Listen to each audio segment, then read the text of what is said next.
പൊന്നാനിയിൽ യുവാവിന്റെ തലക്കടിച്ചു പരിക്കേൽപ്പിച്ച കേസിൽ ഇരട്ട സഹോദരങ്ങൾ പിടിയിൽ. പൊന്നാനി മുക്കുട്ടക്കൽ ചന്ദനപ്പാടത്ത് കറുപ്പം വീട്ടിൽ മുഹമ്മദ് ഷാക്കിറിനെ തലക്കടിച്ച് പരിക്കേൽപ്പിക്കുകയും മർദ്ദിക്കുകയും ചെയ്ത കേസിൽ മുക്കുട്ടക്കൽ വാടക വീട്ടിൽ താമസിച്ചിരുന്ന പൊന്നാനി അഴീക്കൽ ഹാജിയാരകത്ത് സലീമിന്റെ ഇരട്ട മക്കളായ ജസീൽ, യാസീൻ എന്നിവരെയാണ് പൊന്നാനി പോലീസ് അറസ്റ്റ് ചെയ്തത്.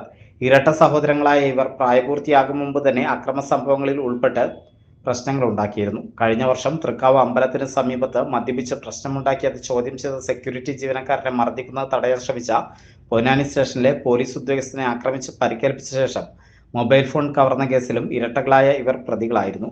പൊന്നാനിയിൽ ലഹരി അക്രമ കേസുകളിൽ പ്രതിയായ വെട്ടത്തിങ്കര നവനീതിനെ പോലീസ് ഈ കേസിലേക്ക് നേരത്തെ അറസ്റ്റ് ചെയ്ത് റിമാൻഡ് ചെയ്തിരുന്നു. കേസിൽ നവനീതിന്റെ കൂട്ടുപ്രതികളായ ജസീലും യാസീനും ഒളിവിൽ പോയിരുന്നു. ബന്ധുവീടുകളിലും മറ്റും ഒളിവിൽ കഴിഞ്ഞ പ്രതികളെ പൊന്നാനി ഇൻസ്പെക്ടർ കെ സതീഷ് കുമാറിന്റെ നേതൃത്വത്തിൽ SI-മാരായ CV Bibin, Anto Francis, Vinod, probation SI Mahesh Kumar, senior civil police officer Rathika, Nasar, Prasanth Kumar, civil police ഓഫീസർമാരായ ഹരിപ്രസാദ്, ടിജിൻ തുടങ്ങിയ അന്വേഷണ സംഘമാണ് അറസ്റ്റ് ചെയ്തത്. പൊന്നാനി കോടതിയിൽ ഹാജരാക്കിയ പ്രതികളെ സബ് ജയിലിലേക്ക് അയച്ചു.